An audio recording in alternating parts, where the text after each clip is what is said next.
जो बहुत नींद लेते हैं तो तमोगुण की अधिकता के कारण भजन नहीं बनता है। आपको आश्चर्य होगा कि ऐसा कैसे हो सकता है।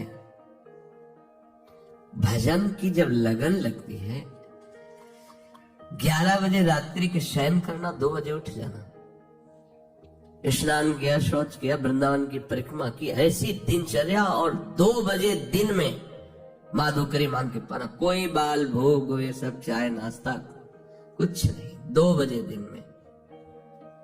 आपको लगेगा कि ऐसा कैसे हो सकता है। यही अपने यही वृंदावन, बाहर की बात नहीं, वृंदावन की हितधाम की छोटी कुटिया की बात बता रहे हैं। बिजली का कनेक्शन कटा हुआ, नहीं चाहिए बिजली। अगर हम विषय सेवन में रुचि रखेंगे तो हमारी रुचि भजन की कैसे बनेगी। और शरीर है, ये जड़ है, इसको जैसे रखो वैसा अभ्यास बन जाएगा। कह रहे काशी में देखा 2 घाटों के बीच की दरार में एक महात्मा रहते थे, रात्रि के 12-1 के लगभग निकलते थे। जब युगल किशोर ने बताया हम अवश्य दर्शन करें, हम तो घाट में ही रहते हैं, हम तो यहीं बैठ जाएंगे देखेंगे। और निकले, एक अंगोछा की लंगोटी लगाए हुए, बस अस्थिमात्र होए रहे शरीरा, गौर वरण तेजोमयी उनकी दृष्टि। गए गंगा जी का स्नान किया, जब साष्टांग दंडवत करके, ये हमारे मतलब एक स्वभाव था कि कुछ भी ऐसा तो उससे बात करना, उनसे उनकी स्थिति कहाँ है, कैसी इनकी धरा है। तो जब संभाषण के लिए प्रार्थना की तो सुने एकदम निरपेक्ष महापुरुष, उनको किसी की अपेक्षा नहीं। पर जब दैन्य होकर प्रणाम मुद्रा, तो रात्रि का समय एकांत घाट में हम के महाराज जी आप इसमें कैसे रह लेते हैं। बस ऐसे पतली सी लंबी दरार थी, उसी में घुस जाते थे और एक पत्थर का टुकड़ा ऐसे रख लेते थे। तो कैसे आप रहते हैं, तो मतलब घाट में तो वैसे ही गर्मी पड़ती है, उनका अभ्यास से ऐसे अंदर रहते हैं। तो रात्रि में निकलते तो भोजन का, रात्रि में तो भोजन भी नहीं मिलता। तो उनका मारवाड़ी क्षेत्र में सब लोग प्रसाद पाके बाहर बड़े बड़े ड्रम रखे होते हैं, वो तो सुबह ड्रम फेंके जाते हैं, उनमें जो बचा हुआ जूठन है वो बटोर लेते हैं, आके पा लेते हैं, शौच स्नान करके फिर अंदर 24 घंटे में। ये भी भगवत प्राप्ति का स्वरूप है। कैसे अपने अभ्यास योग युक्त है ना, ये जन्म अभ्यास के लिए मिला है। चित्रकूट में रामलीला हो रही थी, नवीन अवस्था थी, 16-18 के बीच की स्वामी जी की। तो रामलीला में जब देखा कि भगवान राम सुबह राज्याभिषेक होना था और 14 वर्ष का वनवास, बड़ी तन्मयता से देख रहे थे। एकदम हुआ कि जब प्रभु को वनवास हो गया तो फिर मेरा जीवन किस काम का, अब मैं घर नहीं जाऊं। महापुरुषों में एक विचारधारा अलग बनती है, अब तो जीवन किसका। भाग पड़े वहां से रामलीला से, गंगा के किनारा पकड़ा और समय काटते हुए ऐसे आगे बढ़ रहे थे। स्वामी शंकरानंद जी महाराज बड़े अद्भुत स्थिति को प्राप्त महापुरुष थे, अशनी आश्रम, जब गंगा किनारे भ्रमण कर रहे तब जब उनके पास आए तो उन्होंने दृष्टि से देख लिया कि इनकी बहुत ऊंची अवस्था जागृत होने वाली है अध्यात्म की। तो उनका बेटा कैसे, तुम्हारा तो ये जो वेश है और ये अवस्था है तो पढ़ने की है, ऐसे कैसे। उन्होंने बताया स्वामी जी मैं रामलीला देखकर भगवान का वनवास मैं सहन नहीं कर पाया, अब मैं निश्चय करता हूं कि आजीवन वनवास करूंगा। तो इस निश्चय का स्वरूप क्या होगा, उनका घोर वैराग्य से जीवन व्यतीत करना। तो उनका फिर संन्यास मार्ग ले लो, कहा दे दीजिए। नवीन अवस्था में गंगा जी में संन्यास दिया गया। संन्यास का होता है कि दिगंबर कर दिया जाता है, निर्वस्त्र, और गंगा में खड़ा किया जाता है। अब तुम्हारा कौन है, तो गंगा को साक्षी करके बोलता है कोई नहीं, नारायण के सिवा मेरा कोई नहीं।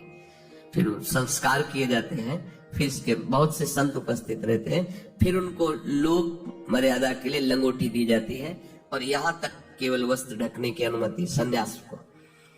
जब उनको लंगोटी देने उनका नहीं गुरुदेव, क्योंकि संस्कारी महापुरुष थे। तो कहा लोग बोले अब लोग व्यवहार रहा कहाँ प्रभु, तो उनका ठीक है ऐसा ही सही, चलो। तो कहा, बोले आश्रम, बोले नहीं जान, हमें आपने संन्यास दिया, आजीवन आपके सामने नियम लेते हैं, यही जीवन व्यतीत करेंगे। तो गंगा का किनारा ही उनका घर था। जैसे गंगा बढ़ती है ऊपर चले, जैसे घटती वैसे रेत, बस ऐसे दिगंबर नवीन अवस्था थी। और उनकी स्थिति ऐसी थी कि जटाओं के भार से ऐसे नशे में जैसे उन्मत्त महापुरुष भगवदानंद के, और शरीर की त्वचा एकदम मोटी ऐसे। अब गंगा किनारे मच्छर भी लगते हैं, सब समय समय पे गर्मी, बालू तप्त होती, वैसे क्या हुआ? क्या उनका शरीर नहीं था क्या? निश्चय इतना जोर का कि देह राग मिट गया। तो क्या आप में वो भागवतिक शक्ति नहीं है क्या? और हम ये कह रहे हैं कि आप आकांक्षा क्यों करो कि हमको ये पहनने को मिले, खाने को मिले, ऐसी रहने की आकांक्षा करो। भगवत तत्व की ज्ञान की आकांक्षा करो, भगवत प्रेम की आकांक्षा करो, प्रियालाल के रूप रसास्वादन की, उनके श्री चरण सेवा की। ये आकांक्षा का विषय है, ये आकांक्षा का विषय थोड़ी है कि हम ये पहन ले, हम ये खा ले, हम ऐसी परिस्थिति में रहे, हमारी ऐसी हाई फाई व्यवस्था हो। हमारी मांग नहीं होनी चाहिए। हम स्वामी के आश्रित है, जैसा हो चाहे वैसा करें, जिसमें वो राजी है उसमें हम राजी हैं। तो अधिक नींद लेने का यह स्वभाव उपासक को छोड़ना पड़ेगा। बिल्कुल ना सोना और बहुत सोना, आगे के श्लोक में भगवान मना करते हैं। दोनों को योग सिद्ध नहीं होता। बिल्कुल ना पाना और बहुत पाना, दोनों को योग सिद्ध नहीं होता। तो अधिक नींद लेना, इस पे शासन करो यदि भगवत प्राप्ति करना चाहते हो। आपकी दिनचर्या में सोने का आपका ठीक समय होना चाहिए। जितने महात्मा आज तक मिले उन सबकी दिनचर्या परिपक्व रही है। परिपक्व दिनचर्या 2-4 मिनट की बात नहीं कहते, नहीं, उनका उठना, उनका लेटना, उनका खाना, उनका पीना एक टाइम पे होता है। ऐसा नहीं है जब चाहा तब। अगर उस समय तक भोजन नहीं मिला तो इसके बाद वो भोजन नहीं पाएंगे, चाहे 56 प्रकार के भोग आ जाए। एक महात्मा जिस आश्रम में हम गंगा किनारे रुके थे उसी आश्रम में आए थे। शाम टाइम वो कुछ नहीं लेते थे, एक टाइम दोपहर में अगर भिक्षा मिल गई तो लेते थे। प्रायः कौन इनके पीछे पड़ता है, खान पान के पीछे। जिसकी लगन लग जाती है प्रभु की प्राप्ति में, ये तो बहुत छोटी बातें हैं। इन महापुरुषों को देखो, वो शाम के जो उस आश्रम में आए जहां हम गए थे, तो उनको गाय वहां आश्रम में थी, तो संतों को शाम के बयारू कराई जाती थी, एक एक गिलास दूध दिया जाता था। तो बयारू तो करते नहीं थे, जब दूध तो उनका नहीं, हमारा नियम है, एक बार दिन में जो भगवत इच्छा से मिलता पाते हैं, फिर नहीं। अरे नहीं स्वामी, दूसरी बार पूछते हैं, उनकी दृष्टि ये क्या है, ये कोई स्वागत है?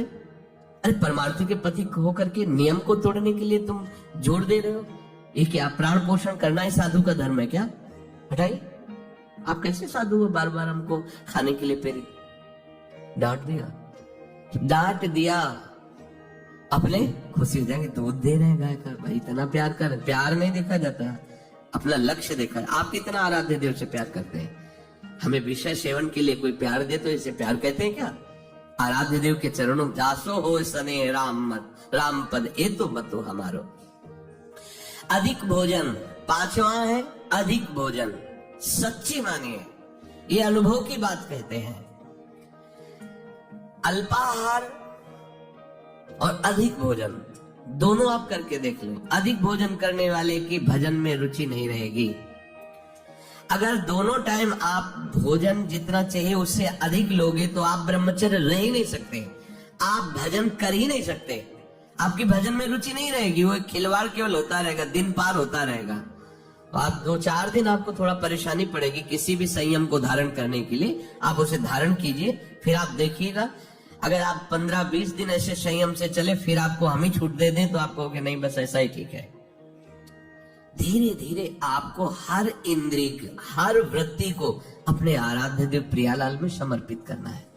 रोज का रोज हमारी आयु नष्ट हो रही, हमारा लक्ष्य केवल यही बना हुआ है, संसार के भोग। सोचो हम कहाँ खड़े हैं, हमें कहाँ पहुंचना है। अधिक भोजन ये भजन का विघ्न है, 5वां। और 6ठा है उपासक होकर हंसी मजाक गंदी करना। उपासक भी हंसते हैं अपने आराध्य देव की, अपने उपासना की। उपासक जन मिलकर वार्ता, ऐसा नहीं कि संसारिक उनको